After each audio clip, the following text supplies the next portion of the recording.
Halo, selamat pagi pemirsa Was-Was. Dengan suasana hangat pada pagi hari ini, saya Indah Alex akan menemani Anda di mana lagi kalau bukan di Was-Was. Untuk itu pastikan Anda jangan beranjak kemana-mana karena berita yang kami sajikan bukan sekedar berita, sebab Anda patut was-was sebelum menyaksikan Was-Was.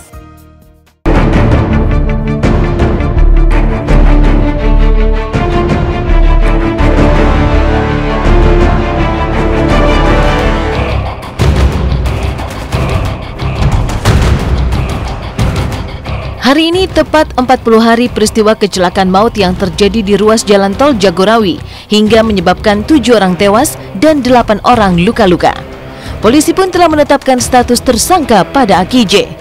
Rencananya hari ini semua keluarga korban kecelakaan akan berkumpul di kantor Kementerian Hukum dan HAM guna melegalkan surat perjanjian yang berisi tentang kesanggupan Ahmad Dhani untuk menanggung semua biaya keperluan korban kecelakaan.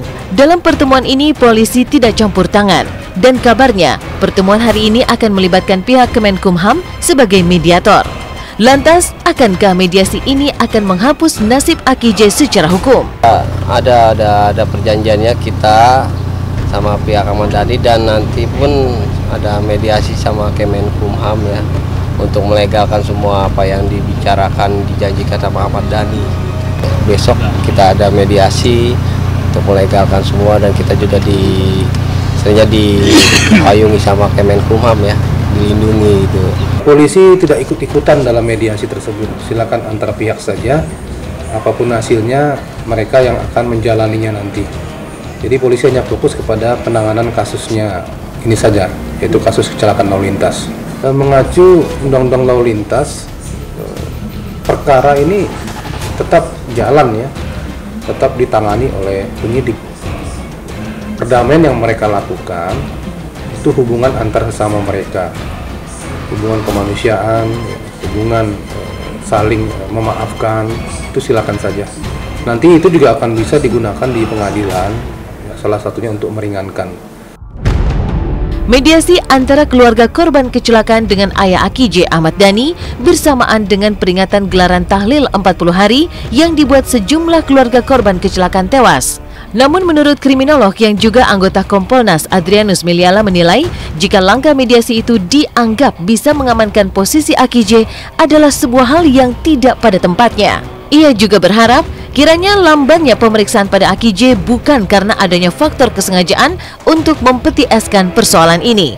Polisi sendiri ternyata telah bertemu AKJ pada hari Jumat pekan kemarin. Dalam pertemuannya dengan AKJ, polisi melihat jika kondisi AKJ memang belum bisa dikatakan pulih. Namun polisi masih berupaya meminta keterangan dari dokter yang menangani AKJ.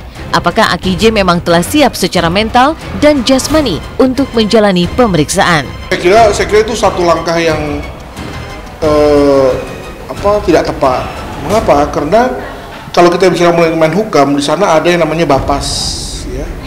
Bapas itu adalah satu lembaga yang bertugas memproduksi satu review terhadap anak, namanya Litmas ya, yang menjadi satu kelengkapan dalam rangka sidang anak.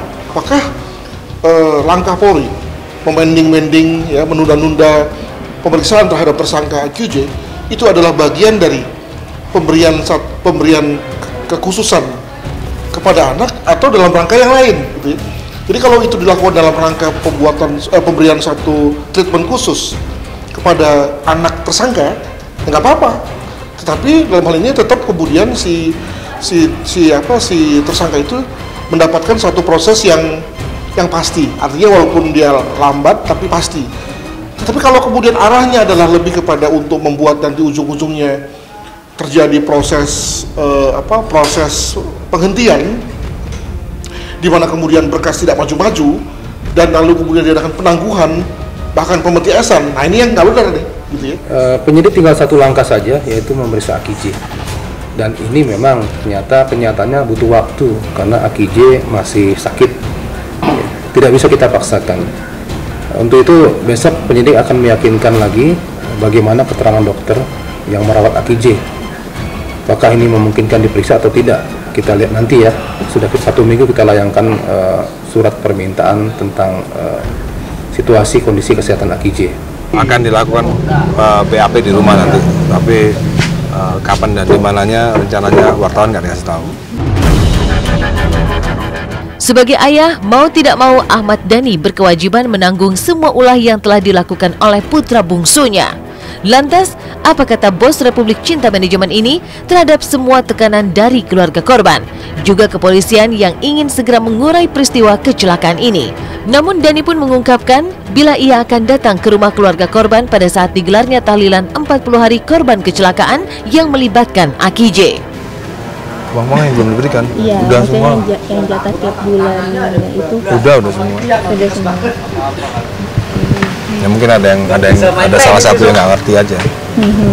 Diharapkan supaya semuanya jelas. Kita sudah mau 40 harian keluarga korban, kan di beberapa tempat akan ngadain acara 40 hari. Itu Padi sendiri akan datang nggak sih? Iya, rencananya. Pengakuan Ahmad Dhani jika dirinya telah memberikan sejumlah uang pada semua keluarga korban kecelakaan barangkali benar adanya. Nugraha yang merupakan salah satu korban luka mengaku jika dirinya telah menerima santunan selama 6 bulan ke depan sebanyak 18 juta rupiah. Jumlah itu tetap akan diberikan Ahmad Dhani jika kondisi Nugraha belum bisa membuatnya beraktivitas seperti semula. Kondisi Nugraha yang mengalami luka serius pada wajah, terutama mata, yang menyebabkan dirinya sering meneteskan air mata lantaran kelenjar matanya telah rusak, serta kakinya membuat ia harus bolak-balik menjalani berbagai terapi yang konon telah mencapai ratusan juta rupiah itu, menurutnya sudah dipenuhi oleh ayah AKJ. Semua di backup sama Mas Ahmad Dhani ya, setiap kita melakukan check up, habis berapa juta, berapa ratus ribu, langsung mereka transfer. Total semua udah berapa kira-kira? Ya nggak tahu ya, udah mungkin ratusan juta kali ya. Dia ngasih untuk biaya hidup keluarga ya, selama 6 bulan langsung cash kita dikasih sekitar 18 juta. Nah, kalau kita belum bisa bekerja, belum bisa nyari nafkah, nanti ada lagi dia akan berikan. Kalau kita udah bisa bekerja, udah sehat, normal kembali, kemungkinan udah selesai. Kebetulan saya drivernya, saya posisi drivernya yang melek sendiri. Oh gitu? Iya. Iya, makanya luka luar saya parah ya. Banyak kan kena pecahan kaca ya. Yang paling parah kalau gue tahu di bagian apa? Mata saya udah abnormal ya.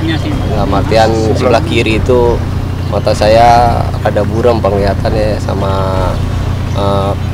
kelenjar air mata saya udah hancur, jadi air mata saya kadang-kadang netes sendiri tanpa saya kendaki. Peliknya persoalan yang mesti ditanggung oleh Ahmad Dhani setidaknya bisa ia singkirkan untuk sesaat. Semangat berkurban membuat Dhani larut dalam luapan pemotongan hewan kurban yang dilakukan di lingkungan rumahnya.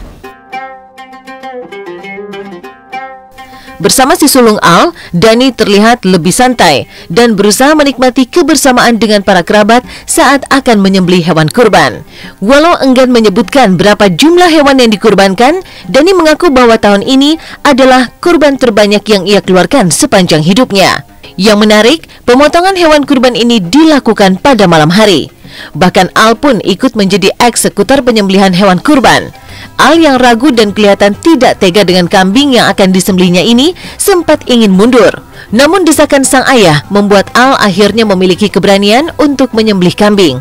Dan beginilah suasana ketika Al akan melakukan hal pertama dalam hidupnya, yakni menyembelih hewan.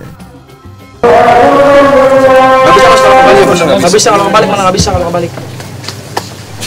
Nggak apa-apa. Jauh amat. Oh salah. Bin Ahmad Al-Ghazali bin Ahmad Dhani Fataqabbal minhu. Bismillahirrahmanirrahim.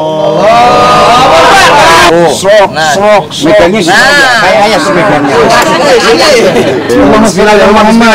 Saudara Muhammad. Wa ali Muhammad. Bismillah, Allahu Akbar. Jangan lupa pakai sayyidina. Allahu Akbar. Allahu Akbar. Allahu Akbar. Ayo, Bismillahirrahmanirrahim. Ayo.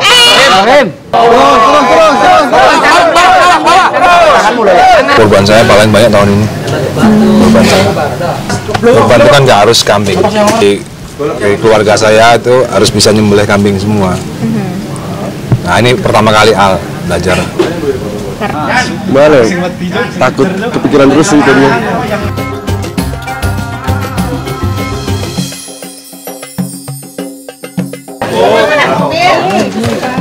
Iya,